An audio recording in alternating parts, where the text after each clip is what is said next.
Hello, what's up, good people? Batumtu ngumntu ngabantu and nami ngumntu ngabantu. So I wouldn't be who I am without you, and you wouldn't be who you are without me. So, guys, today I'm continuing with my favorite series, the Anunnakis. I think this is my third episode about the Anunnakis. If you missed some of the episodes that I've put out before, go back there and try to listen to the best story of the Anunnakis, on why I'm continuing to talk about them and why it's important for people to learn about the Anunnakis. Okay, so who are the Anunnakis? At least a brief introduction. The Anunnakis, these are semi-gods, demigods, or gods themselves, okay, who came from another planet called Nibiru, and they came here on Earth looking for gold to fix Nibiru, which who was burning out of the wars, the nuclear wars, the Ashar, the rejuvenation of their planets and everything. So they had to fix their ozone layer, and to fix their ozone layer they had to find gold. They had to pulverize that gold and then fix the ozone layer. So that was the main point why they came to Earth. But unfortunately or fortunately, they found Earth so interesting that they could stay here and be rulers of Earth and everything. So that's why they are called the gods, or the demigods, or the semi-gods, or whatever, or the gods, because they put themselves as one. They put themselves as one. So we have Anu.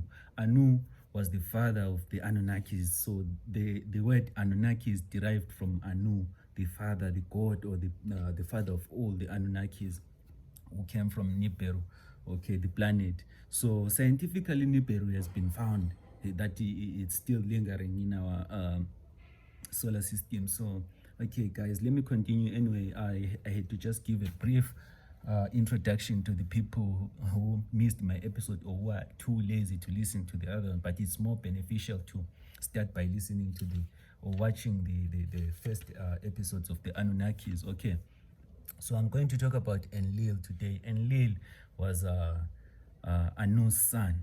I think he was the firstborn or the second. Between him and Enki, one of them was the first and the other one was second. But I believe that Enlil was the firstborn. Yeah, I believe that he was the firstborn. So hence he was so mad that some of the things that were, or responsibilities that was given to Enki, it was something like disrespect to him as the elder brother. He expected all those responsibilities to him himself, you know.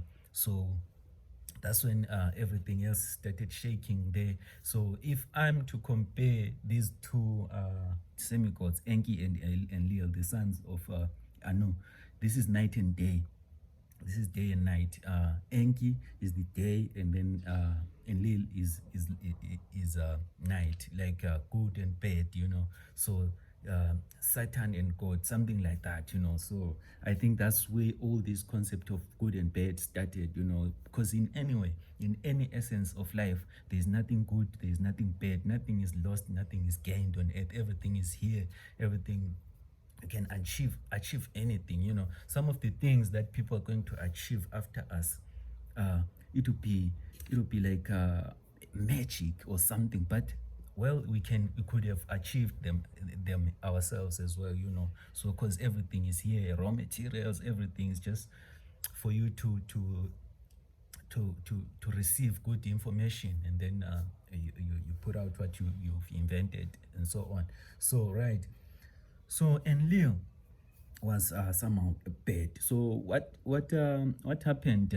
You remember when I said when they came, when the Anunnakis came to mine gold here on Earth, right? So they had the Ijijis. These were Anunnakis, but lower-ranking Anunnakis. So these Ijijis were the ones used to mine gold and everything. But at some point, they complained that this is really hard work. This is difficult for us to do, and they were becoming behind time and everything. Now they started what you call protesting and everything. So the Anunnakis at the conference that let's solve this issue. So they came up with the plan. Actually, Enki came up with the plan that there is a humanoid who's roaming around here on Earth. So if we take that humanoid, we fuse him with our blood or our genes, and then he becomes a little bit clever, then he can do the works the that the Ichichis are complaining about. So they agreed and everything. But Enlil, although he agreed in the council of the kings or of the gods, he agreed that they should do that, but he was not happy that now this humanoid is going to gain the knowledge of the Anunnakis, the wisdom of the Anunnakis and everything. So he was not happy with that. So Enki managed to convince them that no, this is going to be good and everything. So after that, Enki actually had serious motives. He actually wanted these people for himself. He wanted to control them. He wanted to give them good things. He saw that these people are still primitive. He gave them knowledge, technology, chemistry, and everything. So Enki, in a sense, he was the god of the humanoids that were here on Earth. But he is not the one who created them. So that's the caveat. Most people think that we are created by gods and everything. I believe that there is a divine or supreme being or whatever, but we haven't actually unlocked that divine being. We don't know who he is. Actually, the ones that we are actually praising now, the gods that we are praising, these are the gods that are young. Most of them, they came late to Earth. The Earth was already here, like the Anunnakis, the Yahwehs, all these gods, they are young. If you check the age of Earth, Earth is very old, like 2 billion years or more. And then you find out these gods, they're like 2,000 years, 4,000, 7,000, even 100,000 is still young for a 2 billion years or Earth. So who created that Earth before these gods came and came? You know, so that's what is important. All right. So it was like that. Enki came and assisted these humanoids. He did not create these humanoids. He assisted them. He gave them knowledge. He gave them wisdom and everything, chemistry. This is what we do today. We got from Enki. So we must be thankful from Enki. This is according to the Sumerian texts. This is the Sumerian. These are the tablets, 7 tablets of creation from the Sumerian text, the Epic of Atrahasis. Actually, the Epic of Atrahasis is the one that talks a lot about Enlil. All right. So, all right. So I was talking about the issue that Enlil was not happy about what Enki was doing, that is now giving these people. So Enlil himself, he wanted to be like a boss. He wanted to be the ultimate ruler. He didn't want anyone to question him. He didn't want anyone to come close to power. To him, because as humans, we now have the DNA of the Anunnaki, so we are a bit, or we are at loggerheads with the Anunnakis. That's why we invent a lot of things, cars, flying objects, some things that you do not even know, the propulsion system, how it happens, the resonance and everything, building all these megalithic structures. So right, Enlil made sure that during that creation of during the creation of or the infusing or whatever, that what they did for the humans, and they made sure that they shortened human life, because the Anunnakis were known for like living way longer, like 70,000 or 100,000 years old. So he wanted to shorten human life so that the humans can know their place. They are not the Anunnakis. So what he did, they actually tampered with the chromosomes. I don't know which chromosomes they tampered with, but they put caps on those chromosomes so that you cannot grow after a 120-year lifespan. So this all happened in the so-called Garden of Eden, where they were now creating the Adamo, this humanoid that they found here on Earth. They infused him or her with the DNA of the Anunnakis, and he was called the Adamo. So you now know where this thing called the Adam and Eve in the Garden of Eden was taken from, because these Sumerian texts, the 7 tablets of creation, they are way older than the Bible. The Bible is like a child to these things, if not even a child, like maybe a grandchild, yeah, something like that. So Enlil made sure that they put caps on those telomeres, and then a humanoid cannot live longer. And they made sure that he is susceptible to worship. They made sure that the human will always feel like he's not the ultimate power. He has to bow down to a certain individual, to a certain divine power, so they made sure about that. That's what happened. And then quickly, he made sure that they don't resemble the gods. He made sure that you don't resemble gods in any way. You don't outlive the gods. You don't become more clever than the gods.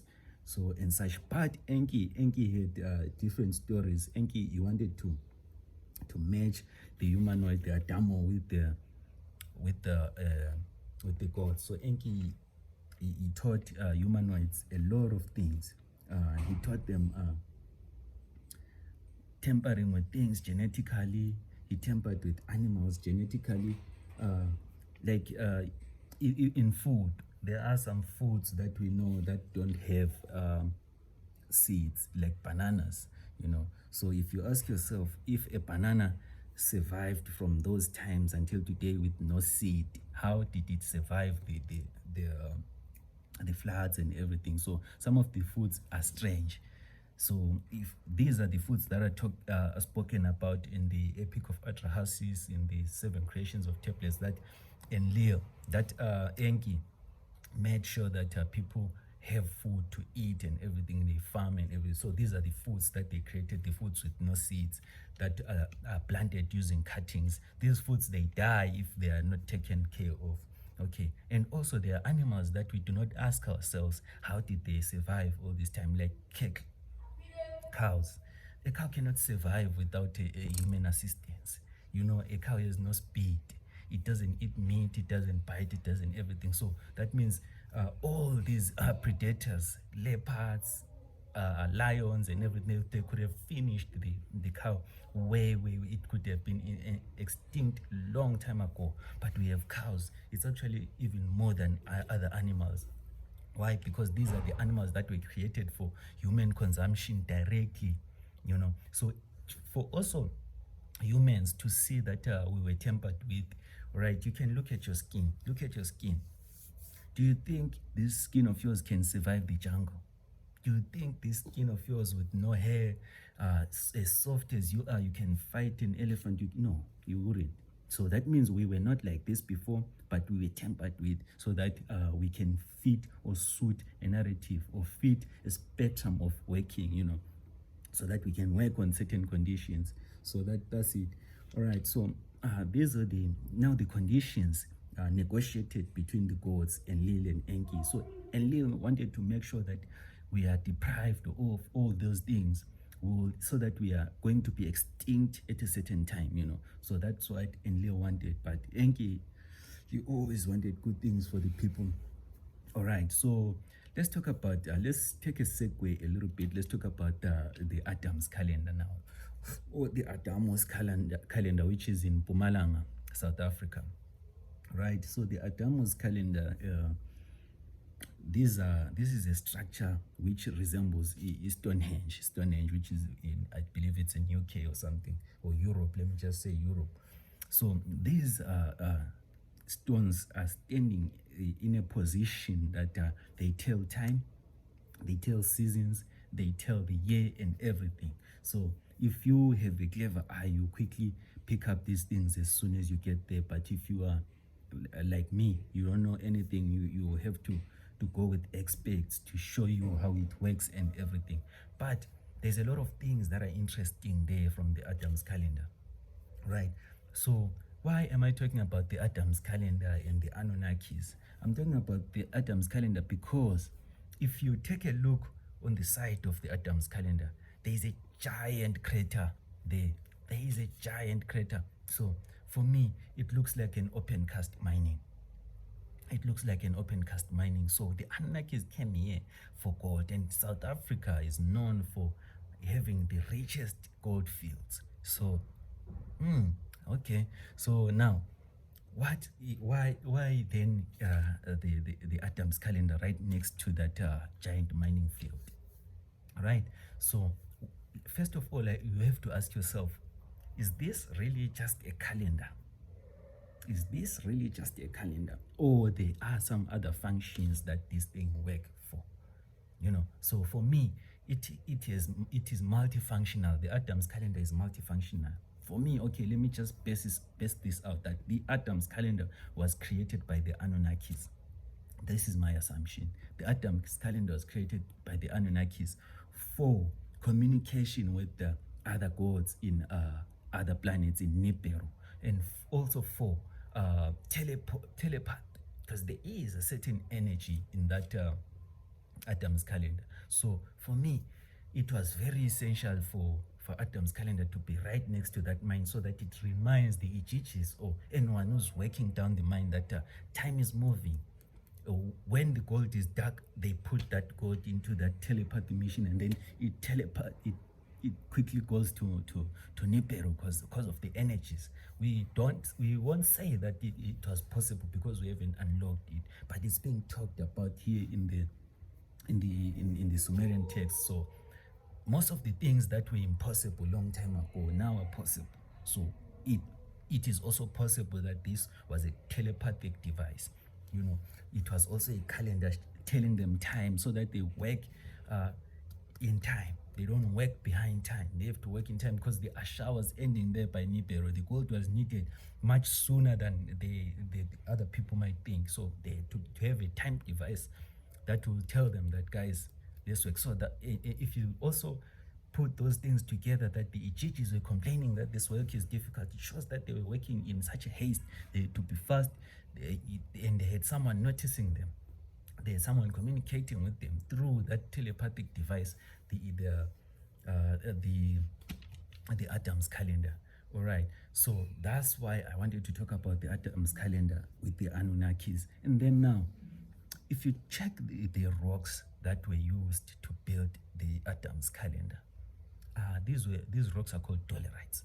These are one of the hardest rocks. Up next there with the diamonds and your quartz and everything, or quartz. Right, so the scientists themselves, they took samples of those rocks, and they realized that these rocks have human DNA in them. They have got hair inside those rocks, as hard as they are. So you ask yourself that, no, there must be something. How did they create rocks, these people? How did they pulverize rocks that to such a point that even their hair can drop, even blood of the human DNA is found there, like the blood samples and everything are found in those rocks. So if you hit those rocks, they sound hollow, but they are not hollow. They are one of the hardest rocks, and so it's very tricky. It's very tricky. So those rocks, they had to have certain energies. They had to be aligned with certain frequencies for them to transport the gold, or for them to make a telepathy possible, or for them to make communication possible, for receiving signals and everything. So it's actually very sticky. It's a sticky situation out there. It's a very confusing device. It's a very confusing device. Some people, they go there to Inzaluyelanga. People call it Inzaluyelanga, by the way, which was named by, I believe, Ubabo Credo Muta, because he's saying that this is where a first humanoid was made. This was where the Garden of Eden that I'm talking about here was. So I guess now we all know that the Bible was copied. Most of the Bible verses were taken from the Sumerian texts, as many as they are. The Epic of Gilgamesh, the Epic of Atrahasis, Thoth, and the Atlantean, the Enoma Elish, all these things are there in the Bible. So these things are older than the Bible. So who's copying who? This is what I'm saying, So this is it, guys. I just wanted to tell you about Enlil. I think you a bit know about Enlil today.